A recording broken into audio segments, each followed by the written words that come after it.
Assalamualaikum warahmatullahi wabarakatuh. Oke, kami dari kelompok 3 dari Paralelde. Di sini kami akan menjelaskan tentang industri margarin, di mana tugas ini merupakan tugas besar alat industri kimia. Sebelum masuk dalam materi intinya, izinkan kami untuk memperkenalkan terlebih dahulu.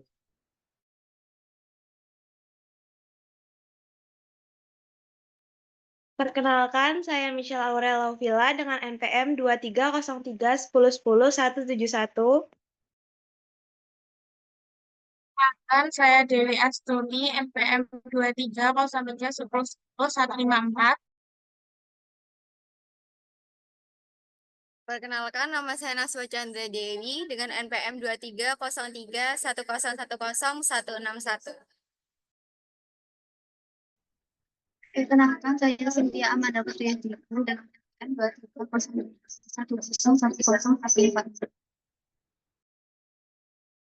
Perkenalkan, nama saya Gentalang Bakti, NPM 230310101355.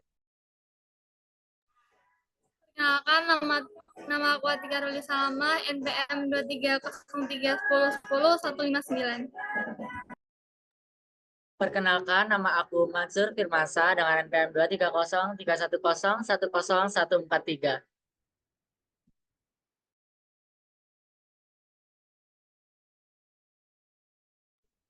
Oke, di sini sebelumnya saya akan memaparkan tentang apa sih itu industri margarin. Nah, margarin ini merupakan salah satu bahan makanan yang sangat populer dan sering digunakan dalam industri kuliner maupun rumah tangga. Nah, proses dalam produksi margarin ini melibatkan proses tahapan yang sangat kompleks, dimulai dari pemilihan bahan baku, pengolahan minyak, melalui hidrogenasi maupun interesterifikasi, hingga pencampuran bahan-bahan tambahan.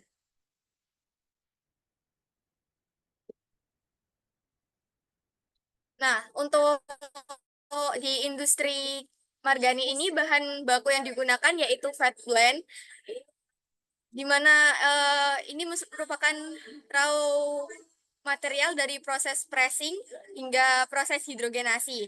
Kemudian ada bahan untuk water paste yang terdiri dari larutan garam dengan konsentrasi 15%, kemudian air, asam sitrat, trisodium sitrat, dan juga EDTA.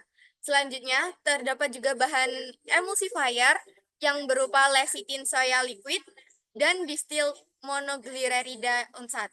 Kemudian juga ada bahan tambahan dalam proses industri margarin, yaitu beta karoten dan juga flavor. Nah, untuk tahapan proses margarin ini dibagi menjadi dua, yaitu praproses dan proses pembuatan margarin sendiri.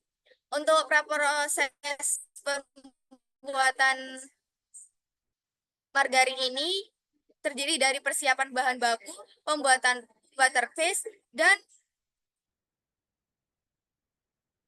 pembuatan larutan pengemulsi.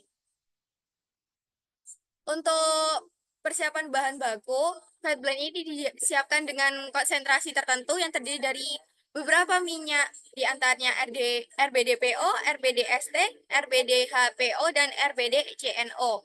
Untuk pembuatan water phase sendiri, pertama itu larutan garam yang berkonsentrasi 15% dimasukkan ke dalam tangki water phase, kemudian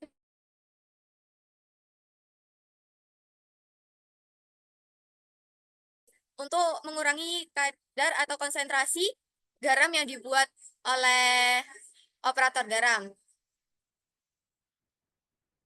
Kemudian dilakukan pemanasan dalam tangki water phase dengan suhu antara 60 derajat Celcius hingga 70 derajat Celcius. Selain itu juga dilakukan pengadukan yang digunakan untuk mengecerkan larutan garam dan memastikan semua bahan tercampur dalam satu fase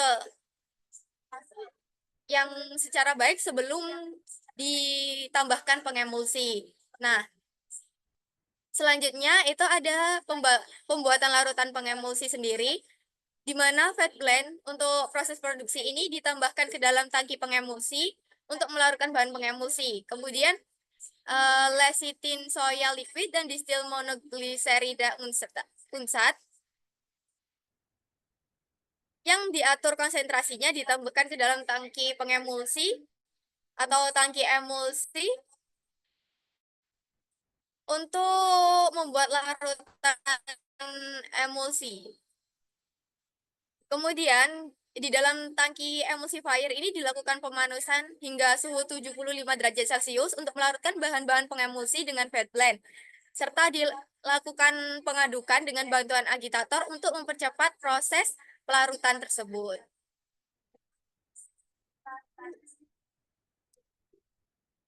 Selanjutnya, yang kedua ada proses pembuatan margarin sendiri. Yang pertama, pembuatan margarin itu dilakukan pada tangki premixer atau tangki buffer. Di dalam tangki premixer dan tangki buffer ini dibuat dalam dua proses agar proses produksi dapat dilakukan secara kontinu. Jadi, semisal pada saat dalam tangki pertama ini dilakukan istirahat untuk di pembersihan atau perawatan, bisa menggunakan tangki yang lain agar tetap prosesnya itu secara terus-menerus tanpa terjadi berhenti. Kemudian pada tangki premixer atau tangki buffer ini terdapat juga steam panas dan diatur dalam suhu 60 hingga 65 derajat Celcius. Pemanasan ini digunakan untuk membantu melarutkan bahan-bahan seperti garam dan juga untuk mencegah terbentuknya kristal lemak yang tidak diinginkan, sehingga dapat mempengaruhi tekstur dari produk yang akan dilanjutkan dalam proses selanjutnya. Kemudian, yang kedua, terdapat penambahan bahan produksi margarin yang dilakukan secara berurutan, di mana awalnya yaitu dimasukkan terlebih dahulu water phase, baru emulsifier, dan yang terakhir baru fat blend. Nah, kenapa harus dalam 3 urutan ini? Karena penambahan water phase dan emulsifier terlebih dahulu itu dapat membantu untuk terbentuknya emulsi yang baik, dan penambahan fat blend dilakukan terakhir itu untuk mengontrol viskositas dan tekstur margarin sesuai dengan hasil produk yang diinginkan. Kemudian selanjutnya tahap ketiga yaitu penambahan bahan penunjang, yaitu beta karoten dan flavor di dalam tangki premixer atau buffer.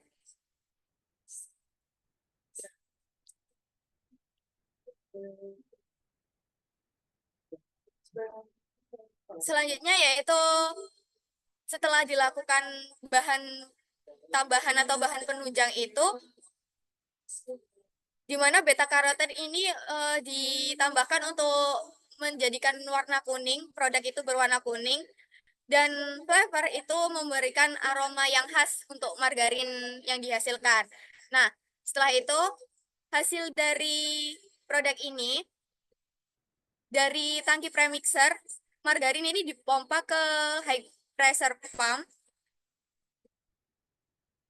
melewati strainer, di mana di strainer ini dilakukan penyaringan pengotor yang ikut dalam proses penambahan, sehingga setelah melewati strainer ini produk akan lebih terhindar dari bahan-bahan campuran yang tidak diinginkan. Selanjutnya, setelah melewati strainer dan dialirkan kepada high pressure pump, kemudian dialirkan lagi ke dalam proses pendinginan margarin dengan menggunakan cooling unit yang terhubung dengan kompresor Sabre. Kompresor Sabre ini berfungsi sebagai bahan dari sistem pendinginan yang berperan penting dalam produksi. Di dalam mesin pendingin ini terdapat pisau pengaduk yang berputar secara konstan untuk mengikis permukaan bagian dalam tabung pendingin. Selanjutnya setelah dilakukan proses pendinginan, kemudian dilanjutkan ke dalam proses penghalusan campuran margarin dengan menggunakan pin rotor mesin.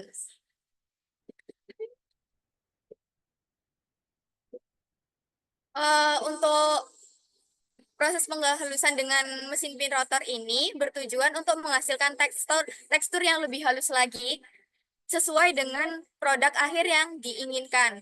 Setelah produk margarin ini telah sesuai dengan tekstur yang diinginkan, kemudian masuk ke dalam proses filling atau pengemasan yang dilakukan di atas belt conveyor.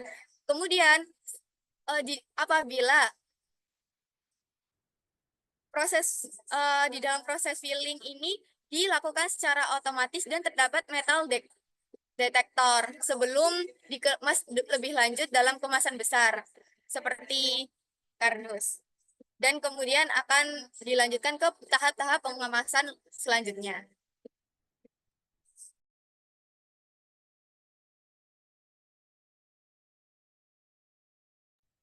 Baik, selanjutnya di sini ada PFD atau proses flow diagram. Nah, di sini ada proses pembuatan margarin, di mana pembuatan margarin ini diawali dari pembuatan fat blend. Fat blend ini terdiri dari RBDPO, RBDST, terus ada RBDHPO, dan lain sebagainya. Nah, di situ diukur konsentrasinya sesuai dengan spesifikasi dari setiap perusahaan. Kemudian dilanjut pada proses water treatment plant, water treatment atau water paste. Di water paste ini ada beberapa bahan yang ditambahkan. Yang pertama adalah larutan garam sebesar 15%. Kemudian ada air yang digunakan untuk melarutkan garam dengan konsentrasi yang ditentukan. Ada citric acid, trisodium sitrat, dan EDTA yang digunakan sebagai bahan tambahan untuk mengawetkan si margarinnya ini. Kemudian di bawahnya ada pembuatan emulsi atau emulsifier. Di emulsifier, di situ ada penambahan bahan, yaitu ada fat blend yang tadi udah diproduksi di awal. Kemudian ada distillate monoglycerida unset, ada lecithin soya liquid. Di situ terdapat pemanasan, di mana pemanasan ini dengan suhu 75 derajat digunakan untuk melarutkan agar proses pelarutan dapat berjalan dengan maksimal. Nah, selanjutnya dilanjut ke proses pada tangki fat blend. Pada tangki premixer dan tangki buffer itu ada dua. Karena apa? Nantinya kalau misal tangki buffer yang satu digunakan untuk proses, tangki yang kedua itu digunakan untuk persiapan bahan kayak penambahan emulsi, penambahan water paste, dan lain sebagainya. Misal tangki fat blend yang pertama kita isi awalnya dengan urutan yang sesuai. Yang pertama ada water paste. Nah, di situ water paste nanti akan masuk ke dalam bag filter. Di bag filter nanti akan dilakukan proses penyaringan. Ukuran bag filter ini adalah 5 mikron. Selanjutnya masuk ke dalam tangki premixer. Di dalam tangki premixer itu terdapat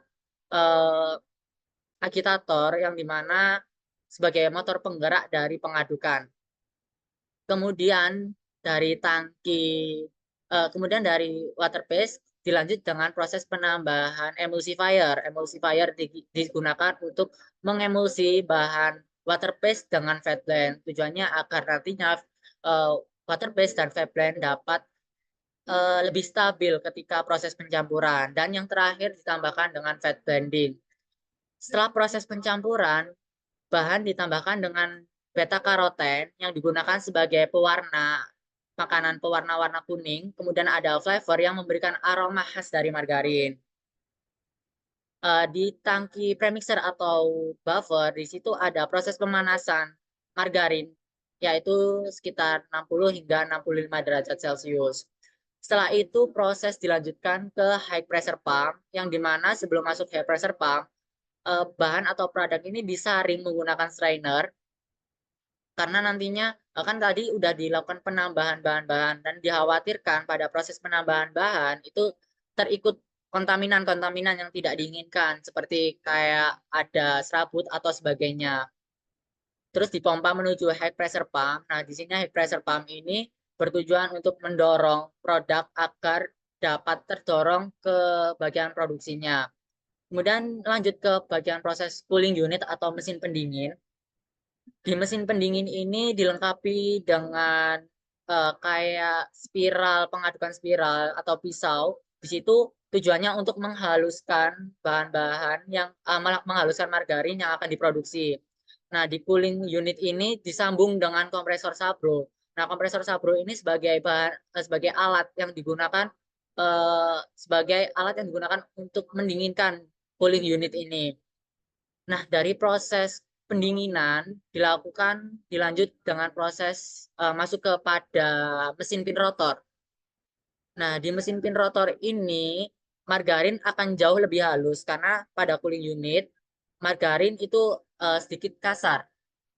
Pada pin rotor margarin akan menjadi lebih halus karena di dalamnya terdapat pisau yang lebih dapat menghaluskan dan di dalamnya itu kayak lebih kecil gitu. Jadinya margarin yang terkandung atau margarin yang ada di dalam mesin itu akan tercampur secara sempurna. Selanjutnya masuk ke dalam proses packaging atau proses akhir. Nah, di proses packaging ini nantinya produk margarin akan dilakukan proses pengemasan, sealing, kemudian masuk ke dalam metal detector hingga proses pelabelan. Dan ada juga proses pemberian kode batch yang digunakan untuk kontrol pada saat ke pelanggan. Misal ada kendala atau ada produk yang tidak sesuai, itu bisa di cross check dan dikembalikan kepada produsennya. Dan semisal pada proses packaging itu stop atau dalam proses maintenance, produk margarin ini nggak serta-merta berhenti di situ. Dia akan dikembalikan lagi ke buffer untuk dilakukan proses sirkulasi, buffer atau premixer untuk dilakukan proses sirkulasi. Tujuan proses sirkulasi di sini agar nanti pada tangki premixer atau buffer margarin ini tidak dibuang tapi dapat diolah lagi menjadi produk margarin. Dan apabila tidak sesuai spek atau kondisi pendinginan yang nggak sesuai, itu produk margarin itu masuk ke tangki rimel. Nah, di tangki rimel ini produk margarin udah nggak bisa atau udah tidak tertolong lagi. Artinya tidak bisa digunakan atau udah out spec. Nah, nanti produk di rimel ini proses atau aliran ini akan masuk ke tangki, bukan tangki pembuangan, istilahnya tangki penyimpanan produk akhir yang nantinya akan diproses menjadi produk lain seperti campuran kosmetik dan lain sebagainya. Seperti itu.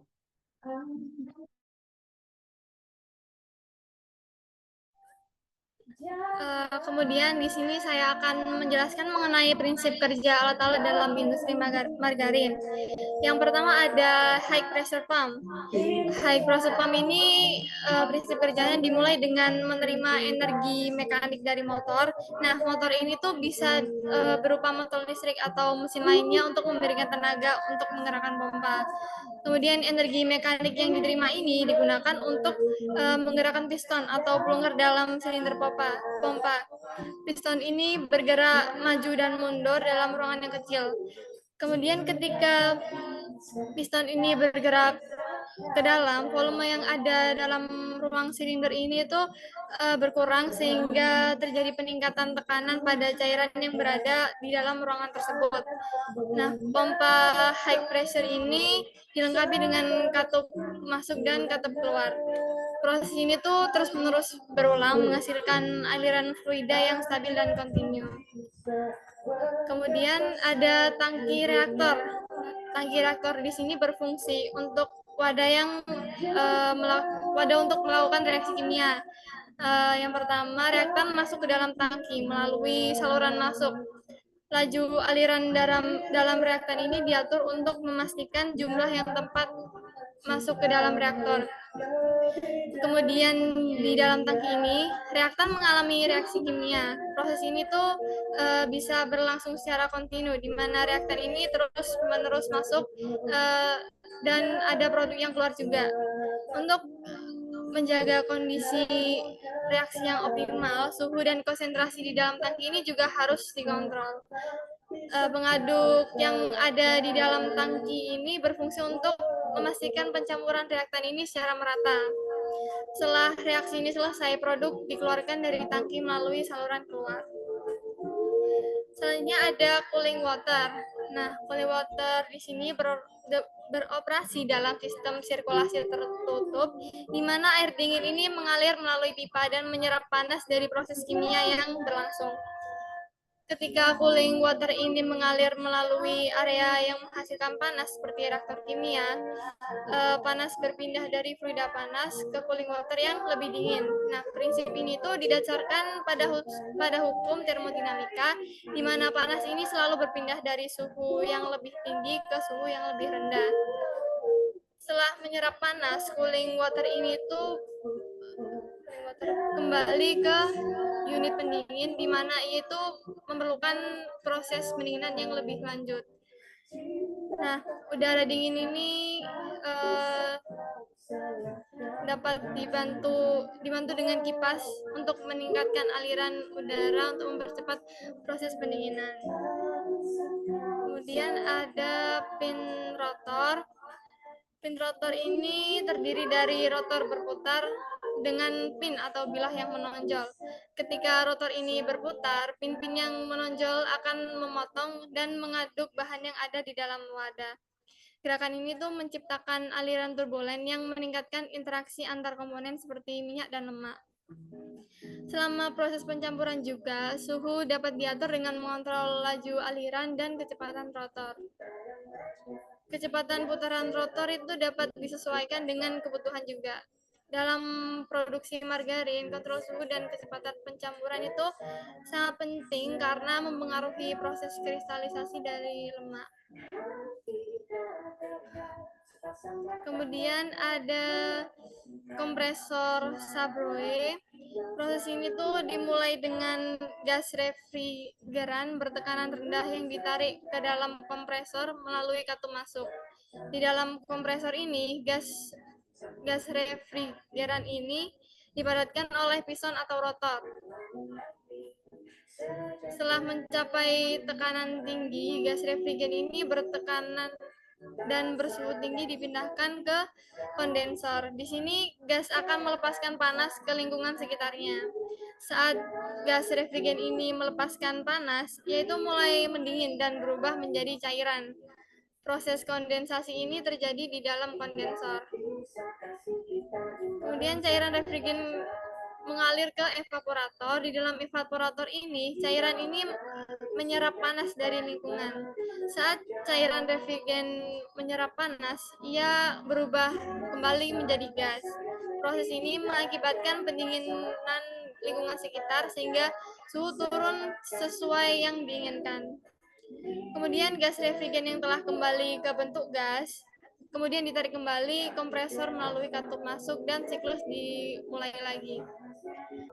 Kemudian ada butterfly valve. Di sini butterfly valve ini terdiri dari cakram yang terpasang di dalam pipa dan berputar pada sumbu. Nah, cakram di sini tuh berfungsi sebagai penghalang aliran yang dapat diputar untuk membuka atau menutup aliran cairan. Valve ini tuh dapat dioperasikan secara manual dengan tuas atau roda secara otomatis menggunakan akutator. Nah, derajat rotasi cakram ini tuh dapat disesuaikan untuk mengontrol laju aliran cairan. Selanjutnya ada pompa sentrifugal. Nah, prinsip kerjanya yaitu pompa sentrifugal ini terdiri dari dua komponen utama, yaitu impeller dan volute chamber. Impeller ini tuh bagian yang berputar dan bertanggung jawab untuk memberikan energi kepada cairan, sementara volute chamber ini berfungsi mengubah energi kinetik menjadi energi potensial. Selanjutnya ada bag filter tangki. Bag filter tangki ini terdiri dari kantong filter yang terbuat dari kain atau material permeabel yang lain yang dapat menangkap partikel. Gas kotor ini akan masuk ke dalam tangki yang dilengkapi dengan beberapa kantong filter. Gas kotor yang mengandung partikel debu ini masuk ke dalam tangki melalui saluran masuk. Di dalam tangki ini aliran gas akan diarahkan ke kantong filter. Saat gas di sini melewati kantong filter, partikel debu yang lebih besar tertinggal di permukaan kain filter. Sementara gas yang bersih melanjutkan perjalanannya dan keluar dari sistem. Kemudian yang terakhir ada strainer. Nah, strainer ini biasanya terdiri dari jaring atau kisi-kisi penyaring yang terbuat dari bahan-bahan tahan korosi seperti stainless, steel, atau plastik. Dia ini dirancang untuk menangkap kotoran dari partikel kecil. Strainer ini dipasang pada pipa hisap sebelum air masuk ke dalam sistem. Baik ya teman-teman, ini kan tadi udah dijelaskan ya secara keseluruhan alat-alat yang digunakan. Lah, sekarang kita bahas mengenai fungsi alat-alat tersebut dalam industri margarin.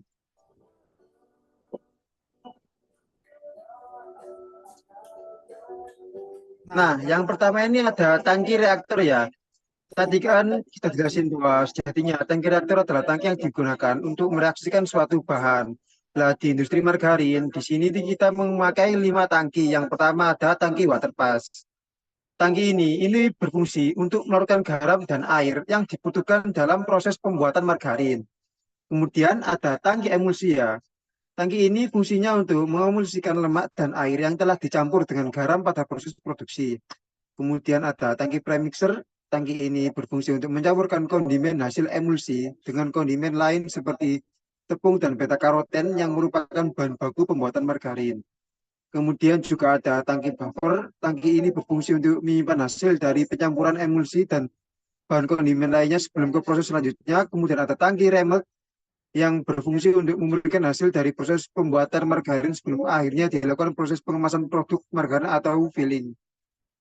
Lanjut, kemudian di alat selanjutnya ada back filter tangki.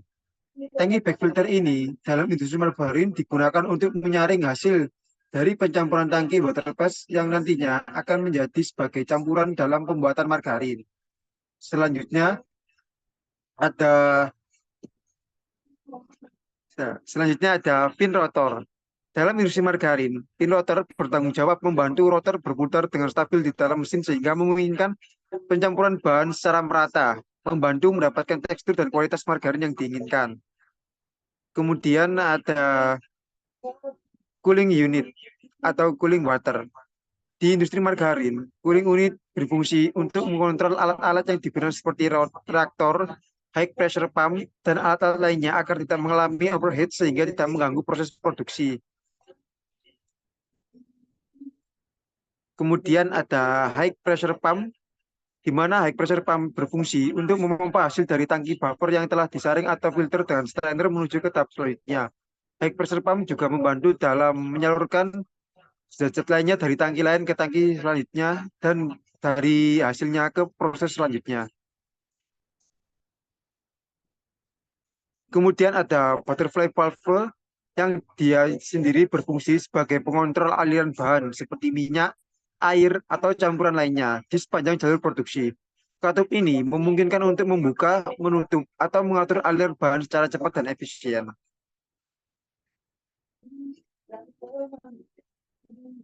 Nah, selanjutnya ada pompa sentrifugal. Pompa sentrifugal dalam industri margarin berfungsi untuk memindahkan bahan cair seperti minyak, air, atau campuran emulsi selama proses produksi. Pompa sentrifugal memastikan bahwa bahan baku dapat dipindahkan dengan cepat dan merata ke berbagai tahap produksi seperti pencampuran. Selanjutnya ada kompresor subfluid. Kompresor subfluid dalam industri ini berperan penting dalam mengatur suhu emulsi yang dihasilkan. Kompresor subfluid membantu menjaga suhu emulsi optimal sebelum nantinya akan dilarutkan ke proses selanjutnya. Kemudian ada yang terakhir, strainer. Pada industri margarin, strainer berfungsi untuk menyaring hasil dari tangki emulsi, tangki buffer, dan tangki premixer sebelum dilanjutkan ke proses lainnya. Tangki ini juga menyaring hasil akhir produksi sebelum dilanjutkan ke proses pengemasan. Kemudian selanjutnya ada alasan pemilihan alat, di mana di sini kami menggunakan 9 alat. Yang pertama itu ada high pressure pump, di mana mengalirkan bahan cair dengan tekanan tinggi untuk distribusi yang stabil, terutama pada bahan viskos. Yang kedua adalah tangki reaktor. Alasan kami memilih tangki reaktor ini karena untuk reaksi kimia dan pencampuran seperti hidrogenasi mematikan homogenitas produk. Yang ketiga ada cooling unit unit, di mana dia bisa menurunkan suhu produk secara cepat untuk mencegah kristalisasi yang buruk. Kemudian ada pin rotor, di mana mencampur bahan dengan homogen dan mengontrol pembentukan kristal lemak untuk tekstur halus. Nah, alat selanjutnya kemudian ada kompresor subgroup, di mana menjaga suhu rendah yang stabil dalam proses pendinginan, mendukung produk. Selanjutnya ada butterfly valve, di mana mengontrol aliran bahan dengan desain sederhana dan efisiensi biaya. Selanjutnya ada pompa sentrifugal, di mana dapat mengalirkan bahan cair dengan viskositas rendah secara cepat dan efisien. Kemudian ada bag filter, di mana mencari kontaminan dari bahan cair untuk menjaga kualitas produk. Yang terakhir ada strainer. Nah, alasan kita memilih strainer di mana dapat melindungi peralatan di hilir dari kerusakan akibat kontaminasi oleh partikel besar dan mengurangi kemungkinan penyumbatan di alat-alat lain seperti pompa dan valve. Selanjutnya, terdapat faktor yang mempengaruhi alat-alat dalam industri margarin. Saat yang pertama ada high pressure pump. Faktor yang pertama ada desain pompa. Nah, jenis dan desain pompa seperti pompa piston atau pompa gear mempengaruhi cara fluida dikompresi dan dipindahkan. Desain yang tepat akan meningkatkan efisiensi dan kinerja material. Selanjutnya ada kecepatan dan RPM. Kecepatan rotasi motor penggerak mempengaruhi laju aliran dan tekanan yang dihasilkan. Kecepatan yang lebih tinggi biasanya meningkatkan aliran, tetapi dapat menyebabkan peningkatan suhu dan keausan. Faktor ketiga ada kualitas fluida. Fluida yang bersifat korosif atau reaktif dapat merusak material pompa, sehingga memilih material yang sesuai sangat penting. Yang keempat ada tekanan operasional. Tekanan yang dihasilkan oleh pompa lebih sesuai dengan spesifikasinya. Tekanan yang terlalu tinggi dapat menyebabkan kerusakan pada sistem, sedangkan tekanan yang terlalu rendah dapat mengurangi efisiensi. Yang kelima ada pemeliharaan. Perawatan yang rutin dan pemeriksaan komponen pompa seperti katup dan seal dapat mencegah kerusakan dan memastikan kinerja optimal. Yang terakhir ada suhu fluida. Suhu mempengaruhi viskositas fluida yang dipompa. Fluida yang lebih kental memerlukan lebih banyak energi untuk dipompa, yang dapat mengurangi efisiensi dan kinerja. Alat selanjutnya ada tangki reaktor. Faktor yang pertama yaitu kecepatan pengadukan. Kecepatan pengadukan sangat berpengaruh pada tingkat pencampuran reaktan di dalam reaktor. Kecepatan yang terlalu rendah dapat menyebabkan reaksi tidak efisien karena reaktan tidak bercampur secara merata. Sebaliknya, kecepatan yang terlalu tinggi dapat menyebabkan pembentukan gelombang udara atau turbulensi yang dapat mengganggu proses reaksi. Yang kedua ada konsentrasi reaktan. Konsentrasi reaktan juga memainkan peran penting dalam laju reaksi. Semakin tinggi konsentrasi reaktan, semakin besar kemungkinan terjadinya tabrakan antar molekul. Namun, jika konsentrasi terlalu tinggi, bisa terjadi penghambatan atau reaksi yang tidak diinginkan, justru mengurangi efisiensi. Yang ketiga ada suhu. Suhu adalah faktor kritis yang mempengaruhi kecepatan reaksi kimia. Pada umumnya, peningkatan suhu akan mempengaruhi laju reaksi. Tetapi suhu yang terlalu tinggi dapat menyebabkan degradasi produk atau bahkan kerusakan pada peralatan. Oleh karena itu, pengendalian suhu yang tepat sangat penting untuk menjaga kinerja reaktor. Yang terakhir ada sistem pencampuran. Kecepatan dan jenis agitator mempengaruhi sistem pencampuran. Kecepatan agitator yang terlalu rendah dapat menyebabkan pencampuran tidak merata. Sementara kecepatan yang terlalu tinggi dapat menyebabkan pembentukan rusak atau kerusakan pada bahan. Alat selanjutnya ada cooling water. Faktor yang mempengaruhi yaitu biasanya temperatur. Semakin rendah suhu air masuk ke sistem cooling water, semakin efektif proses pendinginan. Jika suhu air masuk terlalu tinggi, sistem mungkin tidak dapat menjaga suhu yang diinginkan untuk peralatan atau proses yang diinginkan. Suhu air yang lebih tinggi dari yang diharapkan dapat menunjukkan bahwa sistem terlibat dan tidak berfungsi secara optimal atau ada masalah pada heat exchanger.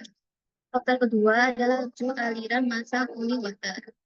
Aliran air yang terlalu lambat dapat menyebabkan pengendapan mineral dan peningkatan suhu air.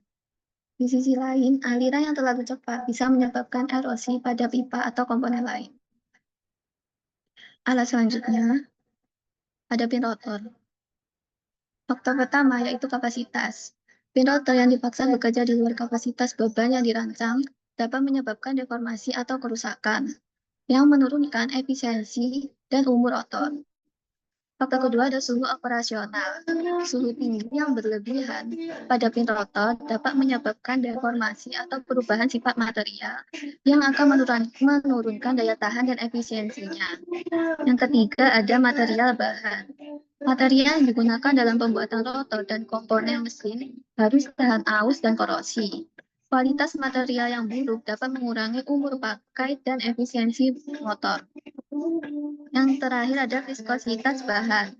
Kekentalan bahan yang diproses mempengaruhi kinerja pin rotor. Bahan dengan viskositas tinggi memerlukan energi lebih untuk dicampur yang dapat mempengaruhi kecepatan dan efisiensi produk. Alat selanjutnya ada kompresor subbrute. Faktor pertama yaitu suhu. Suhu gas yang masuk ke kompresor dapat mempengaruhi efisiensi dan kapasitas kompresi. Suhu yang lebih tinggi dapat mengurangi densitas gas sehingga lebih sulit untuk dikompresi. Yang kedua ada desain dan tipe kompresor. Kompresor subbrute tersedia dalam berbagai tipe. Setiap tipe memiliki karakteristik dan efisiensi yang berbeda yang akan mempengaruhi kinerja sesuai aplikasi. Yang ketiga ada kecepatan. Kecepatan motor penggerak berpengaruh pada laju aliran dan tekanan yang dihasilkan. Kecepatan yang lebih tinggi biasanya meningkatkan kapasitas, tetapi dapat menyebabkan peningkatan suhu dan kecepatan. Yang terakhir ada kapasitas. Jika kompresor dioperasikan di luar kapasitas desainnya, maka efisiensi akan menurun. Beban berlebih bisa meningkatkan keausan dan potensi kegagalan komponen. Alat selanjutnya ada pompa sentrifugal. Faktor pertama yaitu desain pompa. Bentuk dan ukuran impeller berpengaruh langsung pada efisiensi dan kapasitas aliran. Impeller yang dirancang dengan baik dapat meningkatkan tekanan dan laju aliran. Yang kedua ada kecepatan putaran. Kecepatan putaran mempengaruhi laju aliran dan tekanan keluaran. Kecepatan yang lebih tinggi biasanya meningkatkan aliran, tetapi juga dapat meningkatkan risiko kebisingan dan keausan. Faktor ketiga yaitu kondisi aliran. Aliran cairan yang tidak stabil atau fluktuatif dapat mempengaruhi kinerja pompa. Yang terakhir ada ketinggian tekanan. Ketinggian yang dihasilkan pompa untuk menggerakkan cairan. Jika heat yang diperlukan lebih tinggi dari kualitas pompa, pompa akan bekerja terlalu keras dan bisa mengalami penurunan efisiensi atau kerusakan. Alat selanjutnya yaitu butterfly valve. Faktor yang pertama yaitu suhu. Suhu operasi yang tinggi dapat mempengaruhi sifat fisik material valve. Material harus mampu menahan suhu tinggi tanpa deformasi atau kerusakan. Faktor kedua yaitu desain dan tipe. Bentuk dan ukuran disk pada butterfly valve mempengaruhi aliran fluida. Disk yang lebih besar dapat mengurangi aliran, sementara desain yang optimal dapat meningkatkan efisiensi aliran. Yang ketiga ada kecepatan aliran. Kecepatan aliran fluida yang melewati valve dapat mempengaruhi kinerja. Aliran yang terlalu cepat dapat menyebabkan turbulensi yang berpotensi mengurangi efisiensi. Yang keempat, ada tekanan operasional. Tekanan yang terlalu tinggi dapat menyebabkan kebocoran atau kerusakan pada valve. Yang terakhir, ada posisi valve. Posisi terbuka atau tertutup valve juga mempengaruhi aliran. Butterfly valve sering digunakan dalam posisi terbuka sebagian untuk mengatur aliran. Alat selanjutnya yaitu back filter tangki. Faktor yang pertama ada kapasitas. Filter yang terlalu kecil untuk kapasitas aliran dapat menyebabkan overloading dan penurunan efisiensi. Yang kedua ada luas permukaan back filter. Luas permukaan yang lebih besar meningkatkan area kontak antara fluida dan filter yang dapat meningkatkan efisiensi penyaringan. Yang ketiga ada kondisi aliran. Kecepatan aliran fluida melalui back filter mempengaruhi efisiensi penyaringan dan umur filter. Jika aliran terlalu cepat, partikel tidak akan tertangkap dengan baik dan akan lolos melalui media filter. Aliran yang terlalu lambat dapat menyebabkan pertumbukan partikel yang lebih cepat. Selanjutnya ada tekanan fluida. Back filter memberikan hambatan terhadap aliran fluida yang menyebabkan penurunan tekanan. Jika pressure drop terlalu besar, sistem harus bekerja lebih keras untuk menjaga aliran yang bisa menurunkan efisiensi operasional. Dan faktor terakhir dari back filter tangki yaitu ukuran partikel. Back filter dirancang untuk menangkap partikel dengan ukuran tertentu. Partikel yang lebih kecil dari pori-pori media filter bisa lolos dan mengurangi efisiensi penyaringan. Alat yang terakhir yaitu ada strainer. Faktor yang mempengaruhi strainer yaitu ada ukuran mesh. Ukuran lubang saringan atau mesh size menentukan kemampuan strainer dalam menangkap partikel. Strainer dengan mesh yang lebih kecil dapat menangkap partikel yang lebih kecil, tetapi meningkatkan resistensi aliran, sehingga bisa mengurangi laju aliran fluida. Yang kedua adalah jenis material. Material yang digunakan untuk strainer mempengaruhi ketahanan terhadap korosi, suhu, dan tekanan. Yang ketiga ada kapasitas aliran. Ukuran dan kapasitas strainer harus sesuai dengan laju aliran fluida yang diolah. Yang keempat ada luas permukaan. Luas yang lebih besar dapat meningkatkan area kontak antara fluida dan media penyaring yang dapat meningkatkan efisiensi. Dan yang terakhir ada frekuensi pembersihan. Strainer yang penuh dengan kotoran akan mengurangi efisiensi dan meningkatkan tekanan diferensial. Pembersihan strainer secara rutin sangat penting untuk menjaga fluida yang lancar dan mencegah kerusakan pada komponen downstream. Selanjutnya terdapat kelebihan dan kekurangan alat dalam industri margarin. Yang pertama di sini ada alat high pressure pump. Nah, di sini kelebihannya yaitu memberikan tekanan dalam kisaran 10.000 hingga 40.000 PSI yang dapat digunakan dalam industri berat yang memerlukan daya besar. Kemudian yang kedua memiliki tekanan tinggi pada kecepatan rendah. Nah, di sini pompa ini mampu mempertahankan tekanan tinggi meskipun pada kecepatan rendah yang memungkinkan untuk aliran besar tanpa harus meningkatkan kecepatan mesin, sehingga mengurangi keausan komponen. Kemudian yang ketiga, memiliki efisien yang tinggi, yaitu dalam kisaran 85% hingga 94% dengan kehilangan 10% melalui sapu, rongga, roda gigi, bantalan, kelopakan, dan katup sehingga membuat pompa ini hemat energi dan dapat digunakan dalam jangka panjang. Kemudian kekurangan, yaitu keausan komponen. Keausan komponen cepat dikarenakan pompa ini bekerja pada tekanan sangat tinggi, sehingga memerlukan penggantian yang lebih sering daripada pompa bertekanan rendah. Yang kedua itu peningkatan panas. Nah, hal tersebut itu terjadi karena ketika tekanan tinggi digunakan, energi mekanis juga menjadi energi panas di dalam sistem. Yang ketiga yaitu konsumsi energi tinggi. Nah, di sini meskipun efisien untuk mencapai tekanan yang tinggi, Pak, ini memerlukan daya besar. Pada sistem besar, ini dapat meningkatkan tingginya konsumsi energi, terutama jika pompa harus terus beroperasi untuk menghasilkan aliran besar pada tekanan tinggi. Kekurangan alat selanjutnya yaitu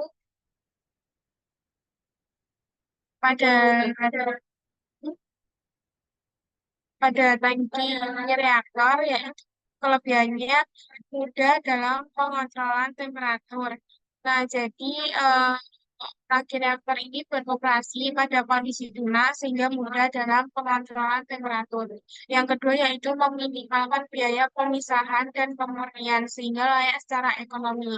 Nah, yang ketiga yaitu menyediakan area terbuka yang lebih besar untuk perpindahan massa yang lebih efisien karena reaktor tangki digerakkan secara mekanis sehingga mengurangi kemungkinan batasan perpindahan massa untuk suatu proses, suatu keuntungan khususnya untuk sistem rental.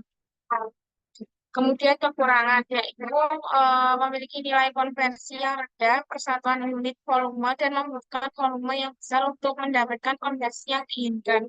Yang kedua yaitu biaya yang dibutuhkan sangat besar. Kemudian alat selanjutnya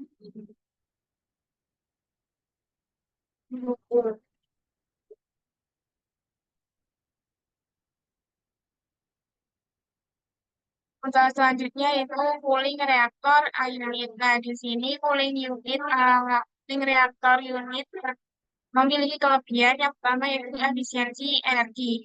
Nah, cooling unit ini tuh dirancang untuk meminimalkan konsumsi energi selama proses pendinginan. Yang kedua yaitu pengendalian suhu presisi. Unit pendingin memungkinkan pengaturan suhu yang sangat akurat dan stabil.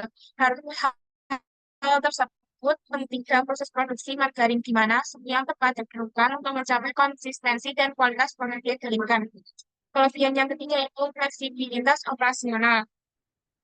Cooling unit dapat diatur untuk berbagai jenis produk dan proses sehingga memberikan fleksibilitas dalam produksi.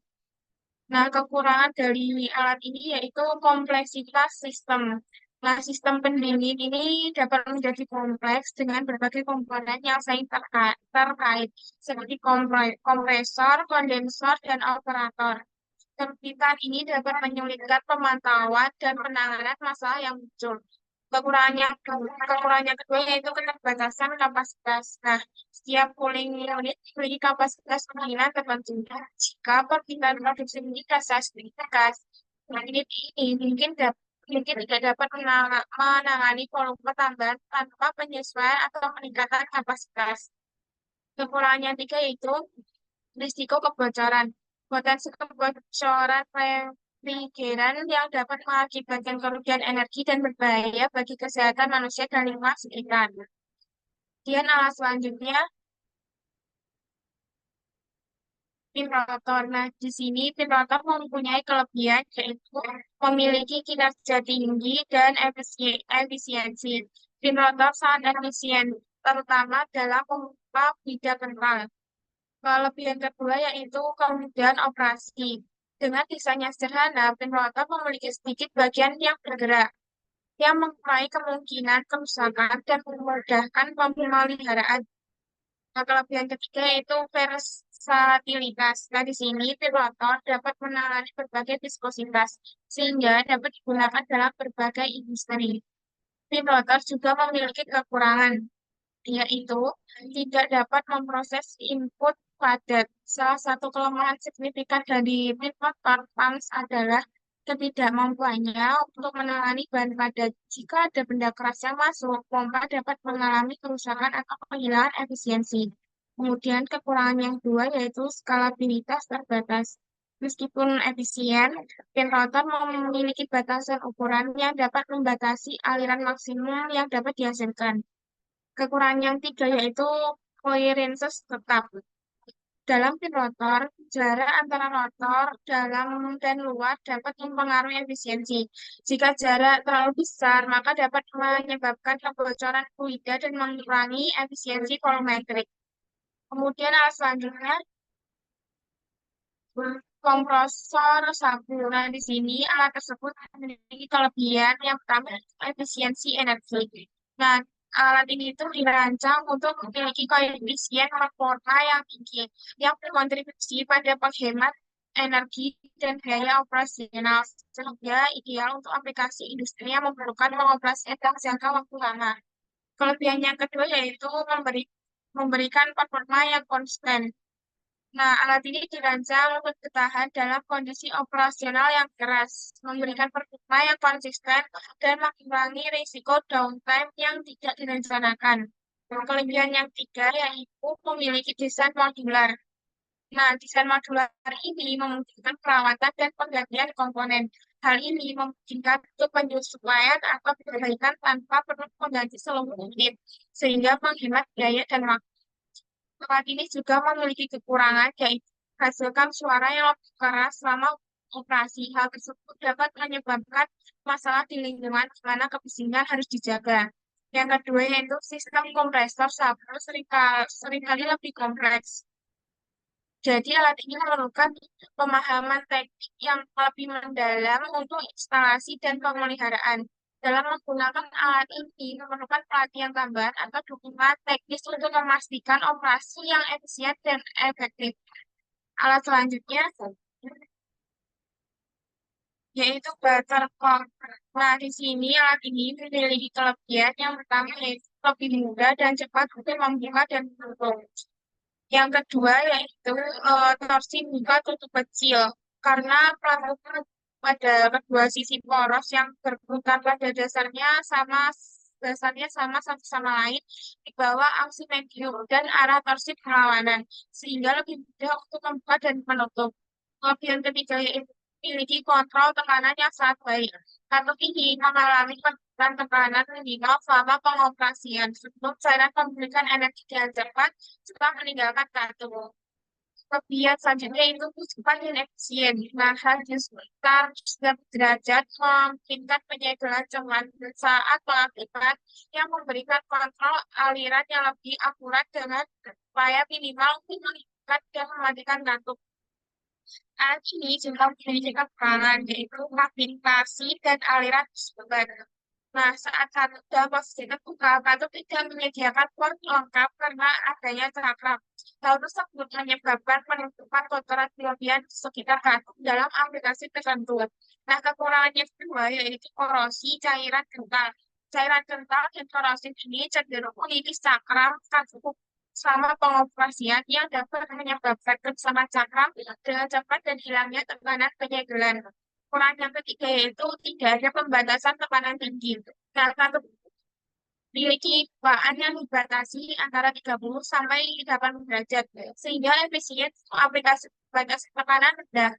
Namun, tekanan yang lebih tinggi dapat memberikan hasil yang lebih baik dengan kartu 20. Alat selanjutnya yaitu pompa sentrifugal. Nah, di sini memiliki kelebihan efisiensi tinggi dalam perpindahan cairan. Pompa ini memiliki keunggulan efisien tinggi dalam perpindahan cairan. Dengan desain hidraulik yang canggih, pompa ini mampu menghasilkan gaya sentrifugal yang memberikan energi pada fluida dengan sangat efisien. Kelebihannya kedua yaitu pompa multiguna.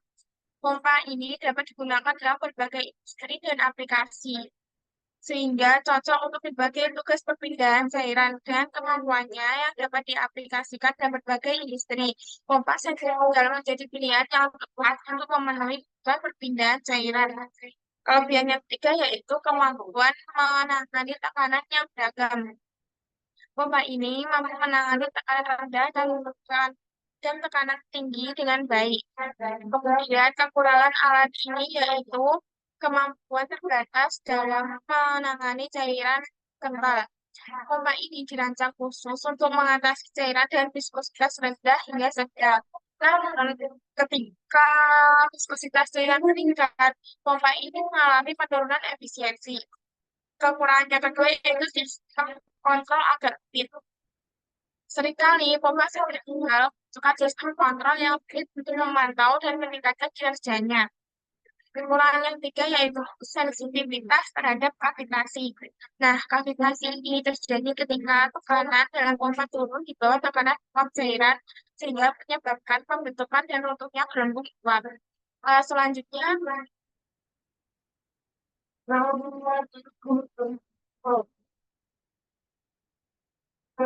Alasannya yaitu bahan filter tangki. Nah, alat ini kelebihannya itu efisiensi filtrasi tinggi. Nah, bahan filter dapat menyaring partikel halus dengan efektif meningkatkan kualitas udara yang dikeluarkan dari proses industri. Yaitu kelebihan kedua, mekanisme pembersihan otomatis. Beberapa sistem lengkap dengan mekanisme pembersihan bergerak yang memudahkan pemeliharaan dan memperpanjang umur kantong filter. Kelebihan ketiga yaitu rendahnya kehilangan tekanan. Alat ini mampu mempertahankan kehilangan tekanan yang rendah saat beroperasi, yang berkontribusi terhadap efisiensi energi sistem. Kelebihan keempat yaitu daya tahan. Kantong filter dapat terbuat dari berbagai material dan lama. Kekurangannya yaitu penyumbatan partikel, yaitu partikel-partikel yang terakumulasi di permukaan kantong filter dapat menyebabkan penyumbatan. Kekurangan kedua yaitu keterbatasan daya material. Kekurangan ketiga yaitu keterbatasan dalam menangani fluktuasi beban. Alat selanjutnya, yang terakhir yaitu strainer. Di sini strainer memiliki kelebihan perlindungan peralatan. Strainer ini berfungsi untuk melindungi peralatan dari kerusakan yang disebabkan oleh partikel dan kotoran. Kelebihan kedua yaitu kemudahan instalasi dan perawatan. Nah, umumnya alat ini tuh mudah diinstal dan dirawat sehingga tidak membutuhkan downtime yang lama. Hal ini membuatnya menjadi solusi yang praktis dalam sistem perpipaan. Nah, kemudian yang ketiga yaitu efisiensi aliran. Meskipun ada penurunan tekanan, alat ini dapat mempertahankan aliran yang baik sehingga menjaga efisiensi sistem secara keseluruhan. Kekurangannya yaitu menyebabkan penurunan tekanan.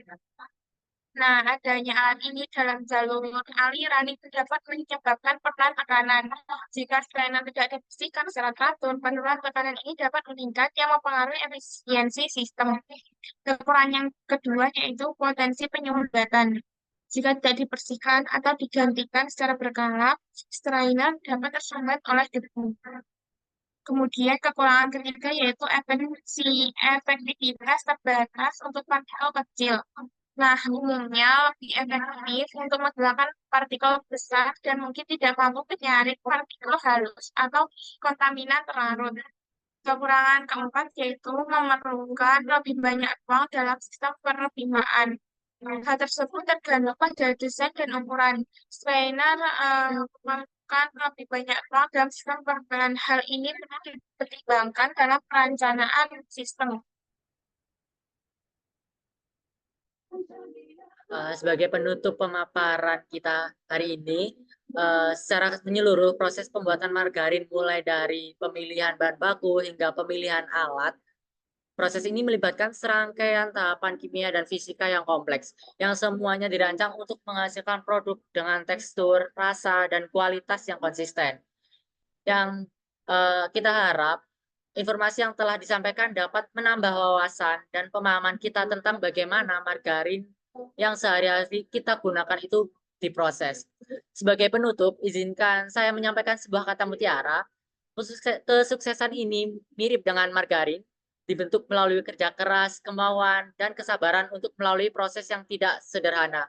Semoga kita semua dapat terus belajar dan menghargai setiap proses yang membawa kita menuju keberhasilan. Akhir kata dari kami, wassalamualaikum warahmatullahi wabarakatuh.